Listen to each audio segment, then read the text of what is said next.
Yeah, we know why they fear him. I'm going to tell you why they fear him. We've been hearing everything y'all been telling us. We've been seeing it, and I'm here to kind of low-key expose it, man. I'm going to tell you why the media, the world, and people, and such as the other coaches and all the politics in college football don't like Deion Sanders. I'm going to tell you why all these parents who don't take no accountability for their kids' failures. I'm going to tell you why they don't like Deion Sanders.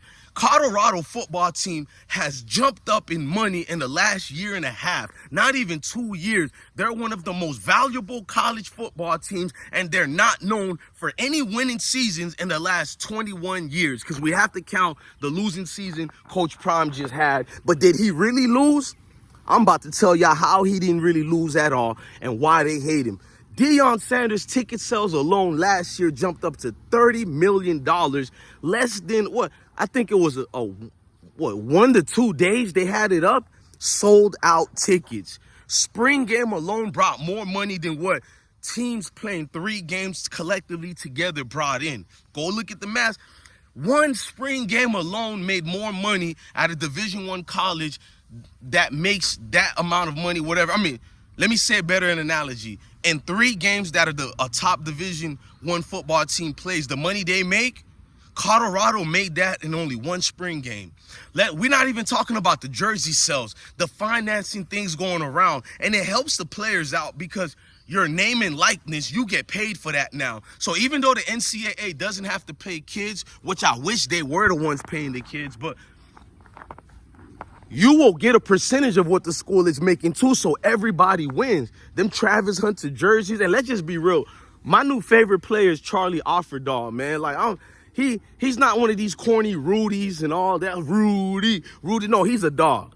See, we're not going to do that to him, but to get the number 2 job and be a walk-on, bro, I'm sorry, bro. I root for the underdog, bro. Like, but even jersey sales for players like him, and Cormani, no game. McClain could have get that money too. I don't know how he's gonna sell jersey at his next university, but we wish him well. But damn, bruh, it feels good to see a coach be hated for being a losing coach when he's not a losing coach at all. He won, bro. Deion Sanders was the most winningest coach his first year in the Power 5. You gonna say I'm lying? Look at all these coaches who won. What did they really win? What TV right deals they got besides the one with the NCAA? But personally, then, what deals you guys got going on? What promise you got for the new NIL era that these kids could win, bro? You're going to say Deion Sanders is cheap and he doesn't play payers. Shouldn't you respect him for that?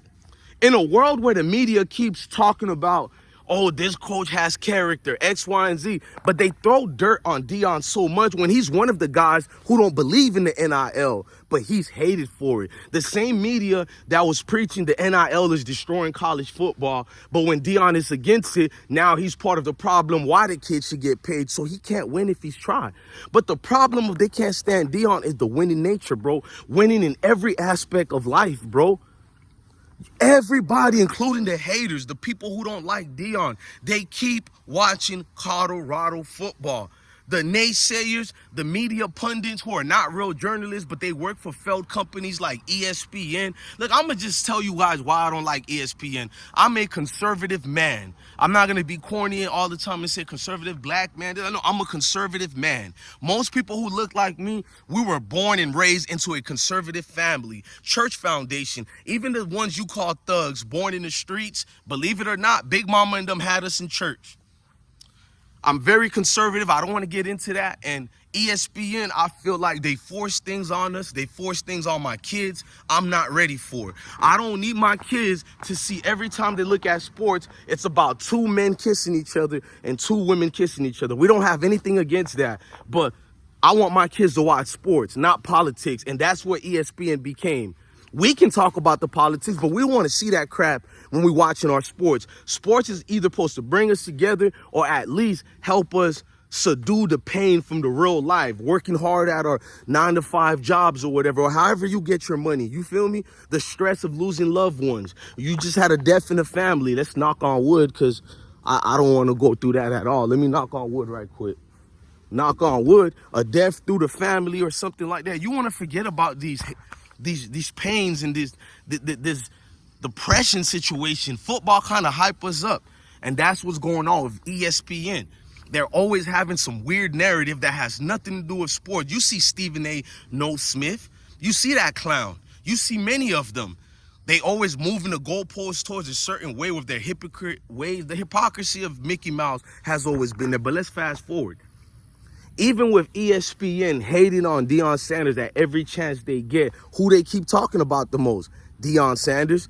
I know there's a script going on. Our ratings been low, our ratings been down, but we're going to keep Coach Prime up because he boosts the ratings up. Go look at the Nielsen's rating polls. Anytime they have mentioned Deion's name, Shador, Travis Hunter, or anybody in Colorado, ratings has been skyrocketed. I wonder why. You don't have to ask to know what's going on, bro. You can see it, you can smell it, and we're adamantly feeling the way we feel because we know that change came already. Now it's time to work on the progressions, the progress, get the players ready for the next 2 to 3 years. I'm not judging Deion Sanders for his first 3 at Colorado. You non-sport fans are. Real sports fans can see the change. They can see the activity going on at a university such as Colorado. Even the people who live in Colorado, not us, I call ourselves bandwagons. Even though I'm riding with Colorado, we're the bandwagons. We just jumped on board with the Colorado fan base. I need to do a separate video about that too. We have to have more respect for the Colorado fan base, the real ones who are always there. See, we only know about the winning part of Colorado. We jumped on board with Deion Sanders. I'm not afraid to say it, unlike these fake bloggers do. We jumped on board with this bandwagon, and we're trying to speak down on people who's been there day one with Colorado. We think we know more. That's disrespectful, bruh. If you know damn well you're a bandwagon fan, bro, to this wave, at least be hospitable to the people who have been hospitable to you, bruh. Think about it. That's a new feeling they got to go through of so many brothers and sisters who's now jumping aboard to love Colorado, or even of people of all different ethnicities and races.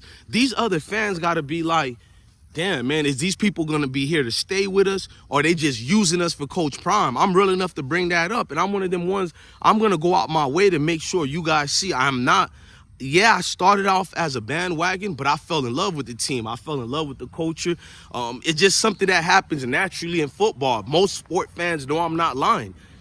You root for a certain team, it becomes your team. Like I'm not. I lived in Kentucky before for a year or two, I think 2 years, and Prestonburg, Kentucky it was, but Kentucky Wildcats been my team before I even ever lived in Kentucky. Before I knew anything about Kentucky, living there, any of that, Kentucky Wildcats was one of my favorite basketball teams along with Florida Gators. You know what I mean? So sports does that to people, bro. It brings you deeper into a situation where that's like your favorite lucky charm, or that's your lucky hat, your lucky. So that's my lucky football team in life. So I will always root for Colorado and hope they win even after, bro. Man, blessing to the kings and the queens, man. I think I said enough about this video. I'm really hyped. I wish football was starting on right now. It's Saturday. You feel me? A dude feels like, damn, man, I need something going on, man. That's how I know it's an addiction to love football. But, man, love your family, love your kids, and stay. If you feel like me, it's an addiction to love football, then let me know in the comment sections what made you love football in the first place, and let me know so we can share it together in the comment sections. Tell me your experiences of what made you love football. That goes for men or women, and you don't have to be a player or nothing. We all know why we love this certain sport. Love your family, love your kids, and stay blessed.